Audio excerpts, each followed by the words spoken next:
রাধে বন্ধুরা, তোমরা সবাই কেমন আছো? আশা করছি তোমরা সবাই ভীষণ ভালো আছো।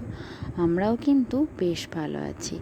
আজ হলো বৃহস্পতিবার, তোমাদের সবাইকে সাথে নিয়ে আজকের ব্লগটা শুরু করলাম। সাথে থেকেও আশা করছি আজকের ব্লগটাও তোমাদের বেশ ভালো লাগবে। তো প্রথমেই তোমাদের জানাই যে রথযাত্রা উপলক্ষে অনেক অনেক শুভেচ্ছা ও ভালোবাসা। তো দেখো, কালকে তো আমি আজকে ব্লগটা শুরু করেছি বুধবার রাত থেকেই। তো বুধবার রাতে কি করলাম বলো তো, আগে ভাগে রথটা না রং করে রেখে দিয়েছি। তো শুধু জগন্নাথের এই যে মুখের যে ছবিটা, তো সেটা খালি আঁকা বাকি ছিল। তো সেটাও এখন এঁকে নিলাম।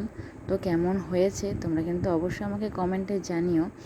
তো আমি না আঁকতে খুব ভালোবাসি, জানো তো। তো এই সময় সুযোগের জন্য একদম হয়ে ওঠে না। তো সেই জন্য বুধবার রাতেই আর কি রং তুলি দিয়ে জগন্নাথ দেবের মুখটা রথের সামনে এঁকে দিলাম। তো আজ তো রথযাত্রা, আর সেই জন্য এমনি তো আজকে রথযাত্রার ভোগ হবে, বাড়িতে রথযাত্রার ভোগ হবে, পুজো হবে, সবই হবে। তো সেই জন্য আগে বাসি কাজগুলো সেরে নিতে হবে। তো ঘুম থেকে উঠে ফ্রেশ হয়ে নিয়ে আগে বাসি কাজে হাত দিয়েছি। তো ঝাঁট মোছা এসব করে নিতে তো হবেই, যে অন্য দিনের মতো তো করতেই হয়, কিন্তু আজকে আবার বৃহস্পতিবার। নাহলে আমি দিন সময় করে উঠতে না পারলে কি করি, দুপুরের দিকে ছেলেকে ঘুম পাড়িয়ে দিয়ে তারপর মোছামুছি করি। কিন্তু বৃহস্পতিবার সকালবেলায় মোছামুছিটা সেরে দিই। তারপর কি বলো তো, ছেলে ঘুমালে মনে হয় কখন কি কাজটা করে এগিয়ে নিতে পারি। তো মেয়ের আজকে স্কুল ছুটি, মেয়ে স্কুলে যাবে না। তো ভাবলাম আজকে যেহেতু অন্য দিন এই সকালের সময় মেয়ের স্কুলে রান্না করতে হয়, টিফিন বানাতে হয়। তো যেহেতু আজকে এই কাজগুলো নেই, অথচ মেয়েও বাড়িতে আছে, ছেলে দেখাশোনা করতে পারবে, তাই ভাবলাম আজকে কিছু একটা বানানো যাক। তো তোমাদের দাদাভাই সকালবেলায় রেডি হয়ে খেয়ে দিয়ে রেডি হয়ে বাজার চলে গিয়েছিল। তো সেই জন্য তোমার দাদাভাইকে আর মেয়েকে আগে খেতে দিয়ে দিয়েছিলাম। আর মেয়েরও টিউশনি স্যার চলে এসেছিলো সকালে। আর কি বলো তো, ছেলে ঘুমালে মনে হয় খাওয়া বাদ দিয়ে আগে কাজগুলো সেরে নিই। কেননা কাজগুলো সারা হয়ে গেলে ছেলেকে কোলে নিয়েও আমি খাবারটা খেতে পারবো। তো ছেলে কিন্তু অলরেডি ঘুম থেকে উঠে পড়েছে, খুব যে বেশিক্ষণ ঘুমিয়েছে তা নয়। তো মোটামুটি ওই আমি উঠে ফ্রেশ হয়েছি আর ঘর দোয়ারগুলো ঝাঁটপাট দিয়ে আর ওর সকালের খাবারটা রেডি করেছি। তো তারপরেই ছেলে ঘুম থেকে উঠে পড়েছে। তো ছেলে ঘুম থেকে উঠে পড়লে আর তো কিছু কাজ হয় না। তো কী করি বলো তো, যেদিনকে হাটবার থাকে সেদিনকে ওর কাকাই নেওয়ার সময় পায় না। তাছাড়া অন্য দিনে না ওর কাকাই ঘুম থেকে উঠে ফ্রেশ হয়ে নিয়ে সকালে চা খেয়ে নিয়ে ও অনেকক্ষণ ছেলেকে নিয়ে থাকে। তো অনেকটাই সুবিধা হয়। তো এদিকে দেখো বিছানাটা গুছিয়ে আর ঝেড়ে দিলাম। ঝেড়ে মুছে বাগিয়ে কী বলো তো, অনেকটাই ফ্রেশ লাগছে এখন। তো নিজেকে যেমন ফ্রেশ হতে সময় দিতে হয়, তেমনই বাড়িঘরকেও ফ্রেশ করতে কিন্তু আমাদের অনেকটাই সময় দিতে হয়। তো এদিকে দেখো বিছানাটা বেশ ভালো করে ঝেড়ে নিয়ে মাদুরটা পেতে দিলাম। তারপর এরপর মোছামুছির কাজগুলো সারছি। তো আগের ব্লগে রিয়া বলেছে যে দিদিভাই তোমার বাড়িটা পুরোটা দেখিও। তো অবশ্যই দেখাবো, তোমাদের তো বলেছি। তো আগে সব রুমগুলো ভালোভাবে সব কাজ কমপ্লিট হোক, তারপরই আমি তোমাদের সবাইকে দেখাবো। তো যাই হোক, এদিকে দেখো মুছে নিলাম। তারপর কি বলো তো বন্ধুরা, আজকে বললাম না বৃহস্পতিবার, এদিকে তোমাদের দাদাভাই বাইরে বাজারে চলে গেছে। সেজন্য গোয়ালবাড়িতেও একবার গিয়ে মায়ের সাথে হাতে হাতে কাজগুলো এগিয়ে দিলাম। তো ততক্ষণ ছেলে আমার মেয়ের কাছেই ছিল। তো মেয়ের টিউশনের স্যার তো খুব সকাল সকাল আসে। তো সকাল সকালই ওই 6টার সময় আসে আর 8টার সময় পড়িয়ে চলে যায়। তো তাহলে আমার অনেকটা সুবিধা হয়।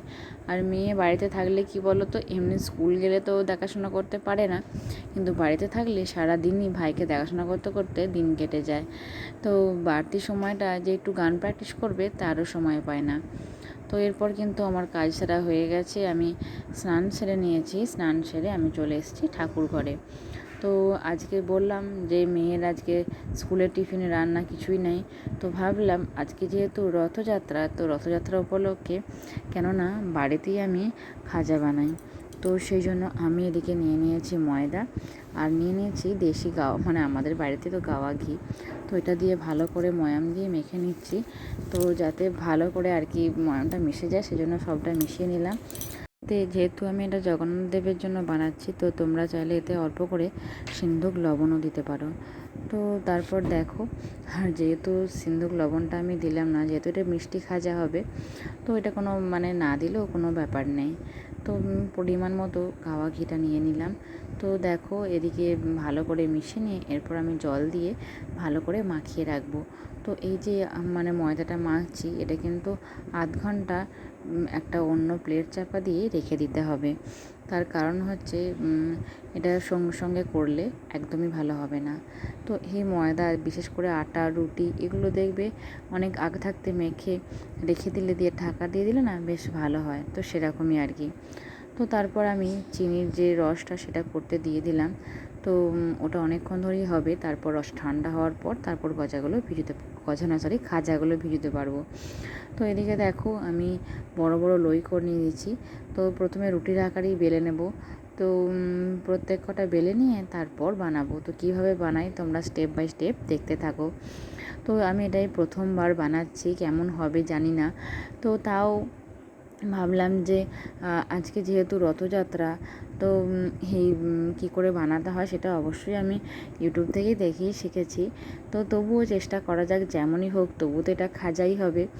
তো কী বলো তো, সব জিনিসটা পারফেক্ট হবে এটাও তো ঠিক যে বলা যাবে তাও নয়, কিন্তু তবুও চেষ্টা করা যেতেই পারে।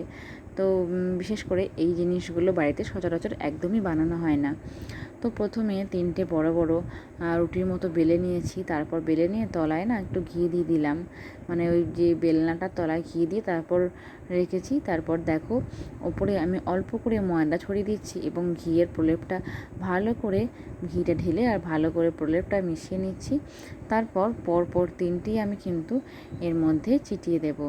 তো একে একে বসিয়ে দিয়ে তারপর এরকম রোলের মতো পাকাতে হবে। তো এভাবে আর কি বানাতে হবে খাজাটা। তো তোমরা কিন্তু ভালোভাবে লক্ষ্য করো, কেউ কিন্তু স্কিপ করবে না। স্কিপ করে তোমরা কিন্তু একদমই বুঝতে পারবে না।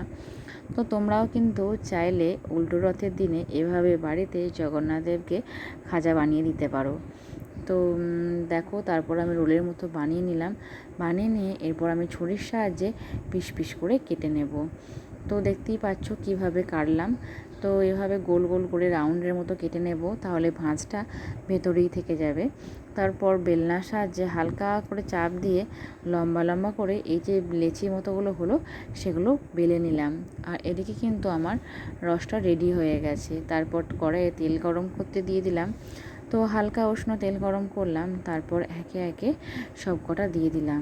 তো ভালোভাবে লাল লাল করে ভাজা হয়ে গেলে তারপরে কিন্তু আমি এগুলো তুলবো। তো একটু বারে বারে নাড়াচাড়া করে দিচ্ছি, যাতে একটু খরা খরা মতো ভাজা হয়। তো যতক্ষণ না লাল লাল মতো হবে ততক্ষণ কিন্তু এভাবে একটু নাড়াচাড়া করে দিতে হবে। তো তারপর দেখো, মোটামুটি এগুলো কিন্তু আমার বেশ লাল লাল মতো করে ভাজা হয়ে গেছে। তো এগুলো আমি এরপর তুলে নেব। তুলে নিয়ে হালকা একটু ঠান্ডা করে নেব। আর যে রসটা আগে বানিয়ে নিয়েছি সেটাও কিন্তু হালকা ঠান্ডা করে নেব। তো আমি সব কটা একবারে রসের মধ্যে দেব না, কেননা প্রথমে দুটো দিয়ে চেক করব যে রসটা ঠিক মতন হয়েছে নাকি, তারপরই সব কটা দেব। তো রসটা আরেকটু ফোটাতে হবে। তো প্রথমে কি বলো তো, প্রথম যে কোনো জিনিস বানালে সবটা তো একবারে আইডিয়া করা যায় না, তো কোনটা কিভাবে হবে। তো রসটা ভালো করে ফুটিয়ে যতক্ষণ না হাতে আঠার মতো লাগছে ততক্ষণ কিন্তু একটু ফুটিয়ে যেতে হবে। তারপর খাজাগুলো ভিজিয়ে আর তুলে নিতে হবে। তো যাই হোক, খাজা তো আমার এখন রেডি হয়ে গেল। এরপর আমি গোপাল সোনাদের পঞ্চামৃত স্নান করাচ্ছি। তো এই যে 15 দিন পর আজকে কিন্তু আমি গোপাল সোনাদের স্নান করাচ্ছি। তো পঞ্চামৃত দুধ, ঘি, মধু, চিনি এবং ঘি এই দিয়ে তৈরি করেছি। তো তারপর জলের মধ্যে অগুরু এবং গোলাপ জল দিয়ে দিয়েছি। আর এই যে আমি এখন গোপাল সোনাদের স্নান করাচ্ছিলাম, তখন কিন্তু আমার ছেলে আমার সাথেই ছিল। তো যখনই আমি আমার গোপাল সোনাদের স্নান করাই, ছেলেকে সাথে নিয়েই করাই, কেন ও দেখে দেখে অনেক কিছু শিখে যায় এবং কি বলতো, একটা ঠাকুর ঘরের প্রতি একটা আকর্ষণ তৈরি হয়। তো সেজন্য ঠাকুর ঘরে যখন আমি গোপাল সোনাদের স্নান করাই, আমার ছেলেকে প্রত্যেক দিনই নিয়ে আসি। তো এদিকে গোপাল সোনাদের স্নান করিয়ে সেবা দিয়ে দিলাম। তারপর এবার ছেলে মেয়ের পালা। তো ছেলেকেও খাবার বানিয়ে দিয়েছি, মেয়ে খাওয়াচ্ছে। এদিকে জলখাবারের জন্য আমি আলুর দম বানাবো। তার জন্য মিক্সার গ্রাইন্ডারে বেটে নিয়েছি আদা আর টমেটো। এত শুকনো লঙ্কাটা বাটিনি, তার কারণ হচ্ছে আদা টমেটোটা পেস্ট থাকলে ছেলের দুপুরের ঝোলটা বানাতে পারবো।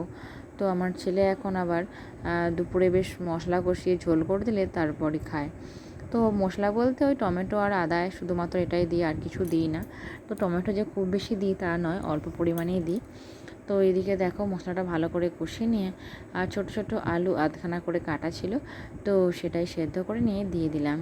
তো হালকা একটু নাড়াচাড়া করে মশলাটা কষিয়ে নিয়ে যাতে আলুর ভিতরে নুন আর হলুদ সবটা ঢুকে যায়, তো তারপর আর কি জল দিয়ে দেব। তো জল দিয়ে একটু ভালো করে আলুগুলো একটু মেরে দেব, তাহলে কি বলো তো তরকারির ঝোলটা বেশ একটু মাখো মাখন মতো হয়ে যাবে। তো তাহলে মোটামুটি আমার আলুর দমটা রেডি হয়ে যাবে। তারপর মেয়েকে খেতে দিয়ে দেব। তো এসব রেডি করে নিয়ে বিকালে আবার খুব সকাল সকাল বেরিয়ে পড়তে হবে রথ নিয়ে। তো আমরা আমাদের বাড়ি থেকে রথ নিয়ে আমাদের যেখানে বারোয়ারিতলা সেখানে রথযাত্রা হিসেবে মানে বারোয়ারিতলায় যে রথ সেখানে আমরা নিয়ে যাই, এবং এখানে অনেক দোকান বসে, আমরা অনেক মজাও করি। তো দুপুরে খেতে গিয়েছিলাম একটা নাম বাড়িতে। তো সেখান থেকে এসে সকাল সকাল ঘুম থেকে উঠে এদিকে দেখো রথ নিয়ে বেরিয়ে পড়েছি। আর এবছর তো রথ নিয়ে আমার ছেলে মেয়ে দুজনেই চলেছে। তো আমার ছেলে তো যাওয়ার সময় পুরো রাস্তাটা রথ নিয়ে গেছে, এবং ছেলে এবং মেয়ে। তো আমার ছেলে না এসবে বেশ উৎসাহ। তো যাই হোক আমরা দেখো বারোয়ারিতলায় চলে এসেছি। তো এখানে না আমাদের গ্রামের এটা রথ। তো এখানে আমরা প্রত্যেক বছর সোজা রথে এবং উল্টো রথে আসি। তো এখন না বৃষ্টির জন্য খুব একটা মেলা বা দোকান বসে না, তো ওই ছিমছামি হয়, তাও যাই মজা হয়। আর কি বলতো বছরে এই একটার দিনই প্রথম রথযাত্রা, তারপর আবার উল্টো রথও আছে, কিন্তু এই দিনটা বৃষ্টির জন্য আমরা একদম মিস করতে চাই না। বাড়ি এসে গোপাল সোনাদের জন্য গরম গরম পাঁপড় ভাজলাম গজা জিলাপি দিয়ে, গোপাল সোনার সন্ধ্যার সেবা সেরে নিলাম। তো আজকের মতো এই পর্যন্তই। রাধে রাধে।